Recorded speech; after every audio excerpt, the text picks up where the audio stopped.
नमस्कार दोस्तों, आप देख रहे हैं सनातन धर्म चैनल। सनातन धर्म चैनल हिंदू धर्म से जुड़ी सभी वेद पुराण की कथा आपको सुनने और देखने को मिलेगी। इसके पहले हम डाले थे शिव पुराण के महात्म्य के बारे में।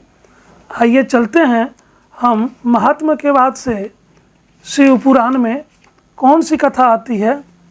दूसरा कथा है शिव पुराण के श्रवण से देवराज को शिवलोक की प्राप्ति तथा चंचुला का पाप से भय एवं संसार से वैराग्य।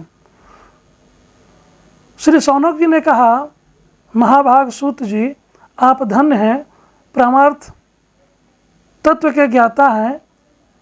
आपने कृपा करके हम लोगों को यह बड़ी अद्भुत एवं दिव्य कथा सुनाई है।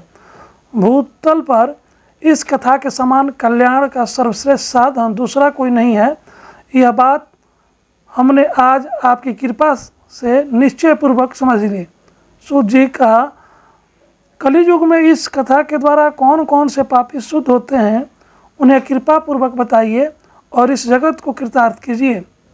सूत जी बोले, मुने, जो मनुष्य पापी, दुराचारी, खल तथा काम क्रोध आदि में निरंतर डूबे रहने वाले हैं, वे भी इस पुराण के श्रवण पठन से अवश्य ही शुद्ध हो जाते हैं। इसी विषय में जानकर मुनि इस प्राचीन इतिहास का उदाहरण दिया करते हैं, जिसके श्रवण मात्र से पापों को पूर्णतया नाश हो जाता है। पहले की बात है, कहीं किरातों के नगर में एक ब्राह्मण रहता था, जो ज्ञान में अत्यंत दुर्बल, दरिद्र, रस बेचने वाला तथा वैदिक धर्म से विमुख था। वह स्नान, संध्या आदि कर्मों से भ्रष्ट हो गया था और वैश्यावृत्ति में तत्पर रहता था। उसका नाम था देवराज। वह अपने ऊपर विश्वास करने वाले लोगों को ठगा करता था। उसने ब्राह्मणों, क्षत्रिय, वैश्यों, शूद्रों तथा दूसरों को भी अनेक बहानों से मारकर उनका धन हड़प लिया था, परंतु उस पापी का थोड़ा सा भी धन कभी धर्म के काम में नहीं लगा था। वह वेश्यागामी तथा सब प्रकार से आचार भ्रष्ट था। एक दिन घूमता घूमता वह देवयोग से प्रतिष्ठानपुर झूसी प्रयाग में जा पहुंचा। वहाँ उसने एक विशाल शिवालय देखा, जहाँ बहुत से साधु महात्मा एकत्र हुए थे। देवराज उस शिवालय में ठहर गया, किंतु वहाँ उस ब्राह्मण को ज्वर आ गया। उस बुखार से उसको बड़ी पीड़ा होने लगी। वहाँ एक ब्राह्मण देवता शिव पुराण की कथा सुना रहे थे। बुखार में पड़ा हुआ देवराज ब्राह्मण के मुखारबिंद से निकली हुई उस शिव कथा को निरंतर सुनता रहा। 1 मास के बाद वह ज्वर से अत्यंत पीड़ित होकर चल बसा। यमराज के दूत आए और उसे पासों में बांधकर बलपूर्वक यमपुरी से ले गए। इतने में ही शिवलोक से भगवान शिव के पार्षदगण आ गए। उनके गौर अंग कर्पूर के समान उज्ज्वल थे, हाथ में त्रिशूल से सुशोभित हो रहे थे। उनके संपूर्ण अंग भस्म से उद्भासित थे और रुद्राक्ष की मालाएं उनके शरीर की शोभा बढ़ा रही थी। वे सब के सब क्रोधपूर्वक यमपुरी में गए और यमराज के दूतों को मार पीट कर बारंबार धमकाकर उन्होंने देवराज को उनके चंगुल से छुड़ा लिया और अत्यंत अद्भुत विमान पर बिठाकर जब वे शिवदूत कैलाश जाने को उद्यत हुए, उस समय यमपुरी में बड़ा भारी कोलाहल मच गया। उस कोलाहल को सुनकर धर्मराज अपने भवन से बाहर आए। साक्षात दूसरे रुद्रों के समान प्रतीत होने वाले उन चारों दूतों को देखकर धर्मज्ञ धर्मराज ने उनका विधि पूर्वक पूजन किया और ज्ञान दृष्टि से देखकर सारा वृत्तांत जान लिया। उन्होंने भय के कारण भगवान शिव के उन महात्मा दूतों से कोई बात नहीं पूछी, उल्टे उन सब की पूजा एवं प्रार्थना की। तत्पश्चात वे शिवदूत कैलाश को चले गए और वहां पहुंचकर उन्होंने उस ब्राह्मण को दया सागर शांब शिव के हाथों में दे दिया। शौनक जी ने कहा, महाभाग सूत जी, आप सर्वज्ञ हैं।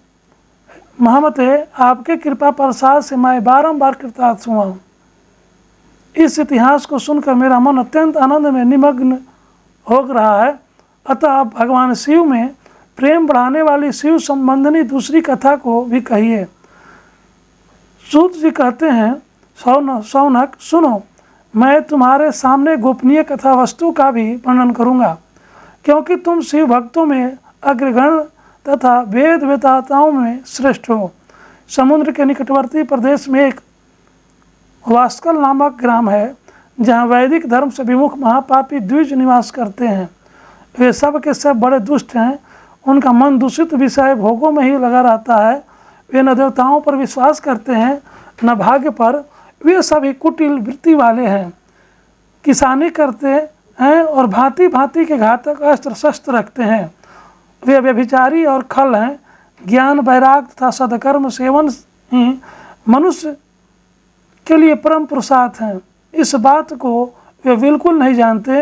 वे सभी पशु बुद्धि वाले। जहाँ के द्विज ऐसे हों, वहाँ अन्य वर्णों के विषय में क्या कहा जाए। अन्य वर्ण के लोग भी उन्हीं के भांति कुत्सित विचार रखने वाले स्वधर्म विमुख एवं खल हैं। वे सदा कुकर्म में लगे रहते हैं और नित्य विषय भोगों में डूबे रहते हैं। वहाँ की सब स्त्रियां भी कुटिल स्वभाव की, स्वेच्छाचारिणी, पापासक्त, कुत्सित विचार वाली और व्यभिचारिणी है। वे सद्व्यवहार तथा सदाचार से सर्वथा शून्य है। इस प्रकार वह दुष्टों का ही निवास है। उस वास्कल नामक ग्राम में किसी समय एक विदुंग नामधारी ब्राह्मण रहता था। वह बड़ा अधम था, दुरात्मा और महापापी था। यद्यपि उसकी स्त्री बड़ी सुंदरी थी, तो वह कुमार्ग पर ही चलता था। उसकी पत्नी का नाम चंचुला था। वह सदा उत्तम धर्म के पालन में लगी रहती थी, तो भी उसे छोड़कर वह दुष्ट ब्राह्मण वैश्यागामी हो गया था। इस तरह कुकर्म में लगे हुए उस बिंदु के बहुत वर्ष व्यतीत हो गए।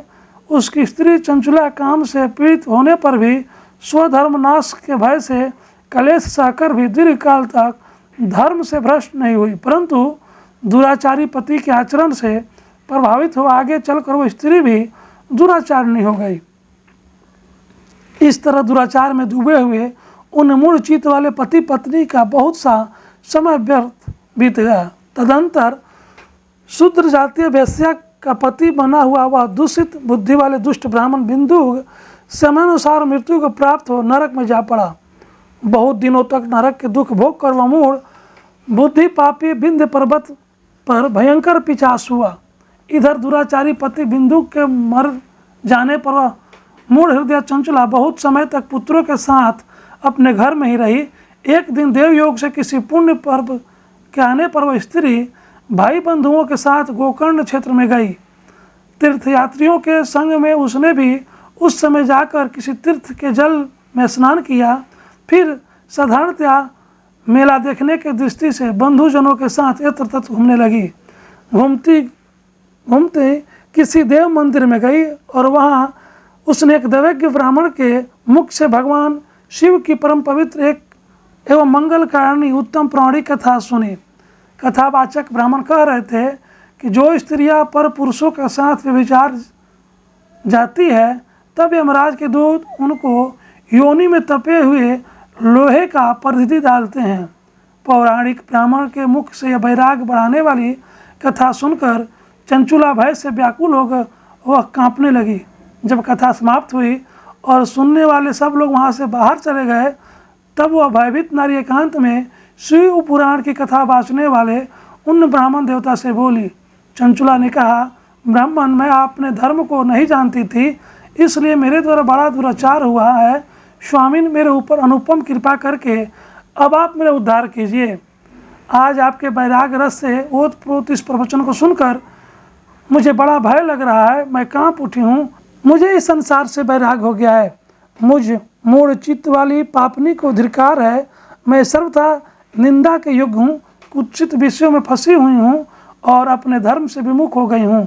हाय, न जाने किस किस घोर कष्टदायक दुर्गति में मुझे पड़ना पड़ेगा और वहाँ कौन बुद्धिमान पुरुष कुमार्ग में मन लगाने वाली मुझे पापनी का साथ देगा। मृत्यु काल में उन भयंकर यमदूतों को मैं कैसे देखूंगी। जब वे बलपूर्वक मेरे गले में फंदे डालकर मुझे बांधेंगे, तब मैं कैसे धीरे धारण कर सकूंगी। नरक में जब मेरे शरीर के टुकड़े टुकड़े किए जाएंगे, उस समय विशेष दुख देने वाली उस महायातना को मैं वहाँ कैसे सहूँगी। हाय, मैं मारी गई, मैं जल गई, मेरा हृदय विदीर्ण हो गया और मैं सब प्रकार से नष्ट हो गई, क्योंकि मैं हर तरह से पापों में डूबी रही हूँ। ब्राह्मण, आप ही मेरे गुरु, आप ही माता और आप ही पिता हैं। आपके शरण में आई हूँ, मुझ दीन अबला का आप ही उद्धार कीजिए, उद्धार कीजिए। सूत जी कहते हैं, शौनक, इस प्रकार खेद और वैराग्य से युक्त हुई चंचुला ब्राह्मण देवता के दोनों चरणों में गिर पड़ी। तब बुद्धिमान ब्राह्मण ने कृपा पूर्वक उसे उठाया और इस प्रकार कहा। मित्रों, आपने शिव पुराण का दूसरा अध्याय सुना। फिर हम आगे की कथा सुनेंगे। चंचुला की प्रार्थना से ब्राह्मण का उसे पूरा शिव पुराण सुनाना और समयानुसार शरीर छोड़कर शिवलोक में जाकर चंचुला माँ पार्वती की सखी हो गई। ये कथा आगे के एपिसोड में सुनाएंगे। तब तक चैनल पर बने रहिए।